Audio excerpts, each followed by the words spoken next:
We are back for the final part of this compare and contrast, where I take The Wizard of Oz and The Wiz and show the similarities and differences in efforts to mend a divided nation. So as I hope all of y'all know, in both The Wizard of Oz and The Wiz, there is an Emerald City.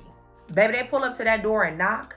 And in both versions, there's a guard that opens the door and is like, "What do you want?" Very rude. See, both versions could not be bothered. That is until they look down and see those shoes. And the second it's made known that she has the Wicked Witch of the East shoes, immediate entry. Now, this is where we have a contrast. While the Emerald City in The Wizard of Oz is an elaborate place with color-changing horses, literally, that was not CGI. This was real animal-safe dye that they used on these horses. It was very vain in the sense that they wanted everybody to look their best before going to see the wizard. So they restuffed Scarecrow, polished Tin Man, trimmed the lion's fur, and even beat Dorothy's face and give her a curly bust down. But you know what they did not give? 3 Broadway numbers. I gotta be real with y'all for 5 seconds. To my white followers and fans, y'all don't understand the power that Black people feel when we match. Okay, when we put together a color coordinated outfit and show up as a unit, there's not much that can stop us. The Emerald City scene in The Wiz is one of the most iconic pieces of cinema that we have. And that's because it's so layered. Remember I was telling y'all, in The Wizard of Oz, the Emerald City is all about vanity. They want everybody to look good because they want them to go into The Wizard of Oz looking good, right? Well, in the Emerald City and The Wiz, remember that Oz is technically based off of New York.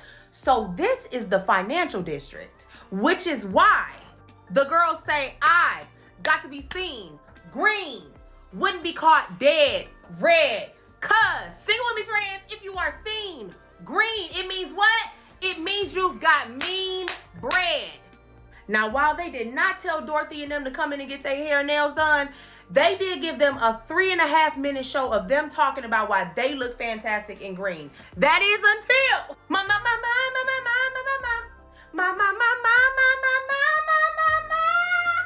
the Wiz gets on the intercom, which is a contrast because in The Wizard of Oz, he never spoke to them over intercom. And he says, "All right, children, I was done with green after y'all did blue last week. The color is red." And like that, everything changes and everything is red, including the people. Then we get another 3.5-minute scene of them saying basically, you gotta be seen dead red and to take them emeralds off and pour some rubies on your yacht. Now, come here. While all of this is going on, there's a camera that's walking around, but it will never focus in on Dorothy and them. And as soon as they hop in the camera, it scans them up and down and then it goes to the next person that's actually wearing the right color for the Wiz. Now, while our friends of the Wiz are on their second song and about to go into their third, the one song that they sing in the Emerald City and the Wizard of Oz during this time sounds very similar to like a Snow White song. The girls say, "Buzz, buzz, buzz, chirp, chirp, chirp, and a couple of la-dee-das. That's how the crickets crick all day in the merry old land of Oz." That's it. Then at the end, they're talking about how they laugh all day and they just go, "Ah, ha, ha, ha, ho, ho, ho, ha, ha, ha, ha." I'm like, girl, they just gave us 3 songs in the Wiz. You know, everybody ain't able. Back in the Wiz, they have now gotten a second announcement and he says the new color is gold. So what do the kids do? They put it on. At one point, even Quincy Jones makes a cameo. Like, this is a production.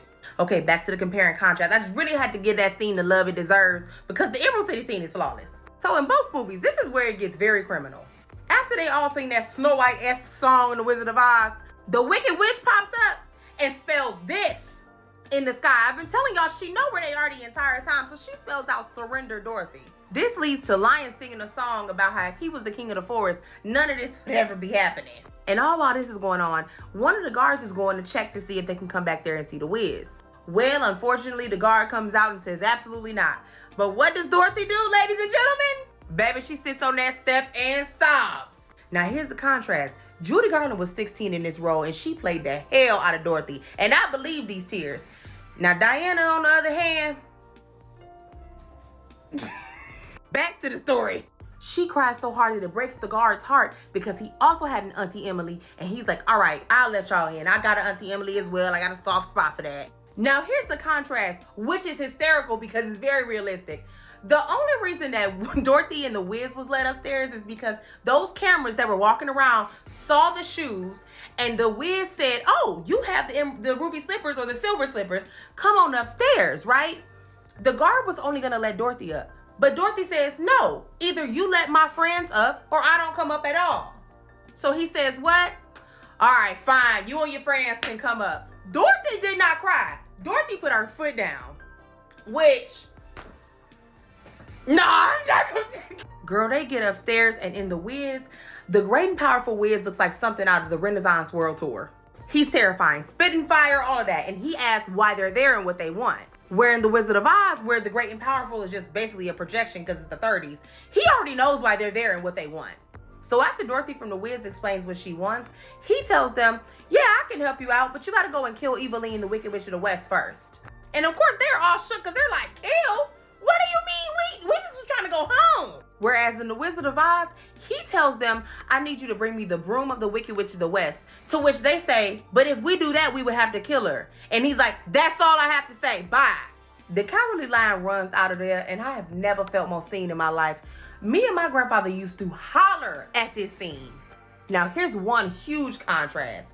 In The Wiz, you are hip to the fact that the great and powerful is actually just a person, and they show him there. Now in The Wizard of Oz, as they're heading to the Wicked Witch of the West's castle, she is tearing them up. She uses telekinesis from her castle to pick 10 men up and drop them from 30 feet. And then she tells her army of flying monkeys to go to where Dorothy is. She says she don't care what you do to the other ones, but bring Dorothy and that dog to her. And this is where we get the iconic scene from Scarecrow. They took my arms and they threw it over there. And they took my legs and they threw them over there. The next day, our friends from the Wiz go to Eveline's. And instead of Eveline having a castle, she owns a sweatshop. And we see some familiar faces lined up. And this is the first time we are actually seeing Eveline. And lo and behold, she knows about Dorothy. But not before she gives us a hit. Because don't nobody bring me no bad news was my mantra on my wedding day. And I usually am like, you know what? I want the news regardless of if it's good or bad. On that day, don't bring me. Don't you bring me. Don't you bring me. It's such a catchy song. And honestly, now that I'm paying a lot of bills, I'm like, yeah, I get it. Now, after her Broadway number, she calls her flying monkeys down. And her flying monkeys are on motorcycles, looking like they about to go perform for Missy Elliott's I Can't Stand the Rain theater show. And she tells them, go find Dorothy and her friends and bring all of them to me. Meanwhile, in the Wicked Witch of the West castle and the Wizard of Oz, the flying monkeys have brought Dorothy and Toto to the witch's castle. The witch threatens to hurt Toto, so Dorothy is like, I mean, you can try to take him, but Glinda said I can't take him off. She tries to take him and hurts her hands. Meanwhile, Toto is out of there. And this pisses off the Wicked Witch of the West, so she tells her you have until this sand timer is finished, and then you will die. And yet again, Judy is acting. But when I tell y'all Diana Ross was running in these heels like Sha'Carri Richardson, I'm not even kidding. They all managed to hide in the garbage can. But unfortunately, the monkeys find them. So now all 4 of them are with Eveline. Now remember in The Wizard of Oz, only Dorothy was taken. I'm gonna do one more part because I do not want to rush through these last couple of scenes and I only got 2 more minutes.